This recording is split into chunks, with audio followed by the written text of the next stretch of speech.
Hello everyone, myself Mala Garg और हम लोग कर रहे हैं क्लास 7 ई-डेक हिस्ट्री का second chapter new kingdoms and the life of people between 750 CE to 1200 CE. तो जैसे हमने अपनी पिछली वीडियो में चोला डायनेस्टी के बारे में पढ़ा था कि वो कैसे बनी, कैसे उसकी शुरुआत हुई, कौन उसके जो फेमस रूलर्स थे वो कौन थे और उन्होंने क्या कुछ किया। तो आज हम लोग क्या पढ़ेंगे, मैंने आपको बताया splendid temples and bronze sculptures. जैसे मैंने आपको बताया कि इनकी हर चीज बहुत ही मतलब मार्वलस थी, हर चीज एक सिस्टम के साथ बनी हुई थी, इसलिए बहुत ज्यादा फेमस थी। इस चीज के बारे में बहुत सारे क्वेश्चंस भी आते हैं और ये बहुत ज्यादा पढ़ी जाती है, खोज की जाती है और इसके हमें इंस्क्रिप्शंस भी मिलते हैं, हमें इसकी मिलते हैं सिम्टम्स भी कि हाँ ये डायनेस्टी थी। तो हम लोग स्टार्ट करेंगे आज अपना topic splendid temples and bronze sculptures. तो जो चोला डायनेस्टी के फेमस टेम्पल्स थे वो कौन से थे? मैंने आपको बताया कि ये शिवा के बहुत ज्यादा थे, वेल थे, उनके लिए बहुत ज्यादा उनका मानते थे। तो उन्होंने बनाया था एक Shiva temple of Thanjavur built by Raja Raja one. Shiva temple जो थंजावुर में उन्होंने जगह अपनी कैप्चर कर ली थी, उसमें उन्होंने शिवा टेम्पल बनाया था जिसको बृहदेश्वरा टेम्पल या राजा राजा टेम्पल भी बोला जाता है।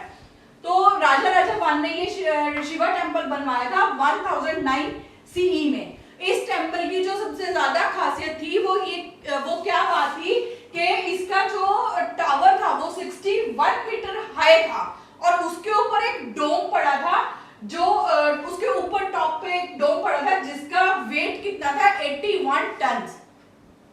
तो ये थी इस शिवा टेम्पल की जो थंजावुर में है और मैंने आपको बताया कि वो बृहदेश्वर टेम्पल भी उसको बोला जाता है और उसको राजा राजा वन टेम्पल भी बोला जाता है। अब आते हैं नेक्स्ट टेम्पल पे। Again there was a Shiva temple in Gangaikonda Cholapuram. याद आया कुछ? ये किसने बनाया था? ये बनाया था राजा राजा वन के बेटे राजेंद्र वन ने, जिसको एक टाइटल दिया गया था गंगईकोंडा का। और उन्होंने अपने एक जगह, अपनी जो कैपिटल थी उस क्या बनाई थी? गंगईकोंडा चोलापुरम। और वहां पर उन्होंने एक शिवा टेम्पल बनवाया था और ये कब बनवाया था? 1025 सीई में। इस टेम्पल का जो विमाना था वो 54.86 मीटर हाई था, मींस ऊपर ही इसके इतना ज्यादा इनकी हाइट होती थी। ये जो स्कल्पचर्स थे ये आर्किटेक्चर और स्कल्पचर मार्वल्स थे। माना जाता था कि ये इतने अच्छे थे, ऐसा दोबारा शायद किसी भी राजा या किसी भी डायनेस्टी ने नहीं बनाया होगा। अब जो ये टेम्पल्स है इनकी क्या इंपॉर्टेंस थी, क्या करते थे यहाँ पर, इनकी इसके बारे में हम लोग पढ़ेंगे। Temples became the nuclei settlements. Nuclei means settlements means यहाँ पर लोगों ने आसपास आकर रहना शुरू कर दिया। जो टेम्पल था उसके आसपास रहना शुरू कर दिया। अब वो कौन कौन से थे? Centres of craft production around it. अब इसके जो आसपास है वो क्राफ्ट प्रोडक्शन शुरू हो गई थी। क्राफ्ट प्रोडक्शन में क्या? कोई मूर्तिकार थे, कोई शिल्पकार थे, कोई फूल बेच रहा है, कोई कुछ कर रहा है। तो वो जो प्रोडक्शन थी वो यहाँ पर शुरू हो चुकी थी। Temples were also given land by ruler and others. अब आप देखो कि इसमें क्या होता था, टेम्पल्स को उस टाइम में हमारी तरह ये तो नहीं है कि जाके पैसा चढ़ा जाते थे, नहीं, उसमें जिसके पास जितनी श्रद्धा होती थी और जो चीज होती थी वो उसको चढ़ा देता था। अगर राजा महाराजा उनके पास जमीन है तो वो लोग कर देते थे कि ये मैंने अपनी ये जमीन इस टेम्पल के में दान कर दी, या किसी के पास सोना चांदी है तो वो जेवरात वगैरह चढ़ाए आते थे। तभी तो आजकल जब मंदिरों में वो खोले जाते हैं उनके कपाट तो उसमें से ये चीजें निकलती हैं। या क्या होता था, अगर कोई किसान है दान तो वो भी देता था। तो इसमें ये चीज होती थी कि वो किसान अपना अनाज लेके जाता था, वो 1 बोरी 2 बोरी 10 बोरी वो अनाज की टेम्पल में दान कराता था। अब मान लीजिए कि लैंड जो है वो रूलर्स ने दान कर दिया। अब क्या इस लैंड पर भगवान आकर खेती करेंगे? क्या करेंगे इस लैंड का? तो इस लैंड पर एग्रीकल्चर होता था, लेकिन कौन लोग करते थे? जो उसके आसपास रह रहे, वो लोग यहाँ पर जो है एग्रीकल्चर करते थे, कुछ भी जो क्रॉप्स है वो उगाते थे और उनकी प्रोडक्शन होती थी, फिर उसको बेचते थे। अब क्रॉप हो गई है, प्रोडक्शन अच्छी हो गई है, उसको हमने मार्केट में भी ले गए हैं, पेमेंट भी आ गई है। अब उस पेमेंट का क्या करते थे, क्योंकि मंदिर के पास तो दान भी बहुत आ रहा था, तो जो भगवान के लिए जो मंदिर की उसारी का काम है वो उन चीजों से चल रहा था। ये जो प्रोडक्शन थी इसमें से used for maintaining all the specialist who worked and lived near it, उन लोगों को दिया जाता था जो आसपास काम करते थे या जो वहां रहते थे। अब वो कौन लोग थे, सफाई कर्मचारी हो गए, कोई डांस सिखा रहा है, कोई म्यूजिक सिखा रहा है। अब ये तो नहीं है कि वहां पे हिप हॉप वगैरह या हम कह रहे कुछ अलग तरह के ब्रेक डांस वगैरह सिखाया जाता है, नहीं, वहां पर कल्चरल एक्टिविटीज होती थी। तो कल्चरल एक्टिविटीज में क्या होता था, वो लोग जो उनके संस्कृति से रिलेटेड डांस होते थे फॉर्म्स, वो सिखाई जाती थी। वैसे ही संगीत, शास्त्रीय संगीत जो है उनका, वो चीजें चलती थी। तो उनकी जो पेमेंट है, उन गुरुओं को पेमेंट कहां से जाएगी, इसी प्रोडक्शन में से जाती थी, राइट। और वो लोग कौन से थे, प्रीस्ट जो मंदिर के पुजारी हैं, गार्लैंड मेकर्स जो वहां पर फूल मालाएं बना के बेचते थे, कुक्स जो भगवान का प्रसाद बनाते थे या भंडारे वगैरह जो चल रहे हैं वो चीज करते थे, स्वीपर्स जो वहां पर साफ सफाई कर रहे थे, म्यूजिशियंस, डांसर्स एक्सेट्रा, इन सब की जो है पेमेंट्स जो है वो इन चीजों से निकलती थी। अब हम इस चीज को हम देख के ये कह सकते हैं कि temples are not the place of worship.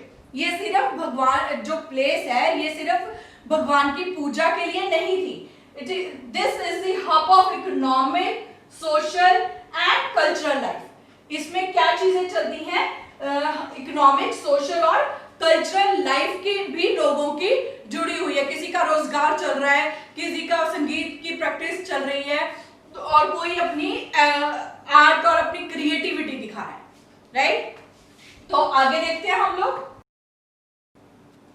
अब हम देखते हैं जब टेम्पल्स के साथ इतना कुछ जुड़ा हुआ था, इतने लोग काम कर रहे थे, सॉन्ग्स भी, डांस भी चल रहा था, म्यूजिक भी चल रहा था, गार्डनर्स भी थे वहां पे, गार्लैंड मेकर्स भी थे, तो और क्या चीज थी। अब मंदिर है, मंदिर में मूर्तियां सब मिलती होंगी, लोग वैसे ही मंदिर में लेके भी जाते होंगे, आपने भी अपने आसपास देखा, आप मंदिर जाते हो क्या मिलता है वहां पर, बुक्स मिलती हैं जो रिलीजन से रिलेटेड होती हैं, छोटी छोटी मूर्तियां आपको मिलती है ना, और आपको क्या मिलेगा वहां पर, बहुत सारी ऐसी चीजें जो भगवान से रिलेटेड है ना। तो वहां पर भी क्या था, there were many crafts associated with it. अब उसके साथ बहुत सारा क्राफ्ट भी जुड़ा था, सिर्फ आर्ट लिटरेचर नहीं था, क्राफ्ट भी जुड़ा हुआ था। और वो क्राफ्ट किस चीज का था, ब्रोंज इमेज का, ब्रोंज की इमेज का क्राफ्ट भी जुड़ा हुआ था। अगर भगवान की मूर्ति वहां लगानी है तो वहां पर वो लानी तो कहीं से पड़ेगी या किसी को बनानी पड़ेगी, तो वो चीज वहां चलती थी। तो bronze image of Chola period were considered as the finest in the world. सबसे ज्यादा जो फाइनेस्ट मतलब सबसे अच्छी मानी गई है वो चोला पीरियड की जो इमेजेस हैं ब्रोंज की, वो मानी गई हैं। Most images were of deities और डिवोटीज। अब इसमें डाइटीज का मतलब है जो इमेजेस होती थी भगवान की।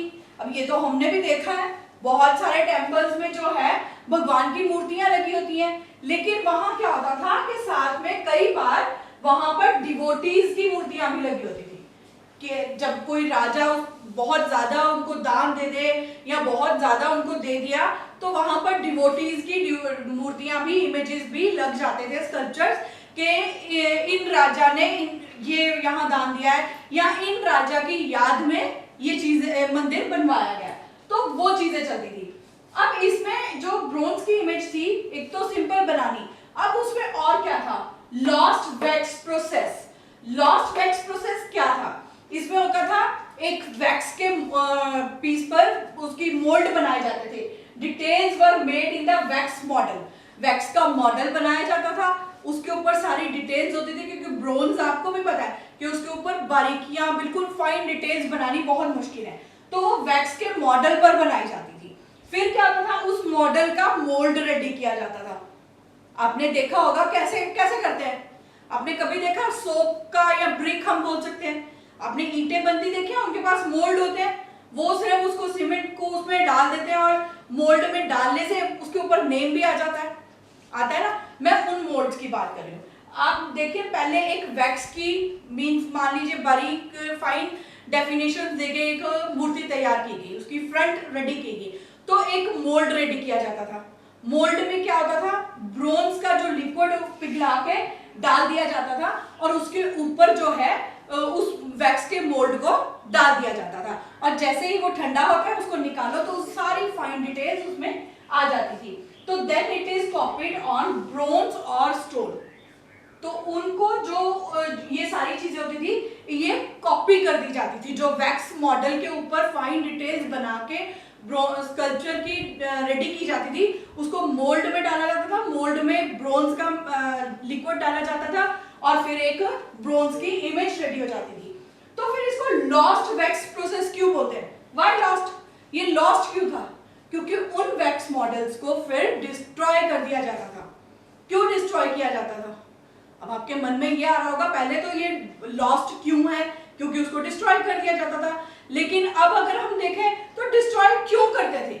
आपको ताजमहल की स्टोरी याद है? ताजमहल जिन कारीगर्स ने बनाया था, तो सुनने में आता है ना कि उन्होंने उन कारीगर्स के हैंड्स कटवा दिए थे ताकि दूसरी कॉपी ना बन सके। तो सेम इज विद दिस। तो इसमें भी इसीलिए so that no two sculptures look alike, दो स्कल्पचर एक जैसे डिट्टो बिल्कुल न बने, इसीलिए जो बड़े बड़े मॉडल्स रेडी होते थे वैक्स के वो डिस्ट्रॉय कर दिए जाते थे, क्योंकि छोटे बनाने के लिए वो तो सब घरों में रख लेंगे, लेकिन बड़ी बड़ी मूर्तियां बनाने के लिए अगर सेम आप सोचिए कि स्कल्पचर किसी और स्टेट में या किसी और टेम्पल में होगा तो लोग एक ही जगह पे क्यों आएंगे, वहां भी जाएंगे। जो यहाँ पे उन्होंने दान करना है, डिवोट करना है, वो वहां पर भी करेंगे। तो अपने आप को दूसरों से सुपीरियर बनाने के लिए कि हमारे एरिया में या हमारे जो टेम्पल हमने बनाए हैं उसमें बहुत सारी मूर्तियां अच्छी मिलती हैं, इसीलिए जो है उनको डिस्ट्रॉय कर दिया जाता था। अब हम क्यों पढ़ रहे हैं ब्रोंज जो इमेजेस हैं इनकी चोला डायनेस्टी की? क्योंकि वैसी और कहीं मिलती नहीं है, उन्होंने वो लॉस्ट वैक्स प्रोसेस से बनाई हुई है, इसीलिए वो कहीं और मिलती नहीं है। इसीलिए हम बार बार चोला डायनेस्टी के बारे में पढ़ रहे हैं, उन राजा महाराजाओं के बारे में पढ़ रहे हैं जिन्होंने चोला टाइम पीरियड में चोला एम्पायर पे राज किया, ठीक है ना। तो ये चीजें आई होप कि आपको समझ आ गया होगा। नेक्स्ट वीडियो में हम लोग इनके एडमिनिस्ट्रेशन के बारे में पढ़ेंगे कि इनका एडमिनिस्ट्रेशन कैसा था, क्योंकि वो भी बहुत समझने वाली चीज है। अगर हम देखें तो आज भी कहीं ना कहीं वैसी ही एडमिनिस्ट्रेशन की थोड़ी बहुत कॉपी की जाती है या वहीं से ही इसका आइडिया लिया जाता है। तो that's all for today, thank you.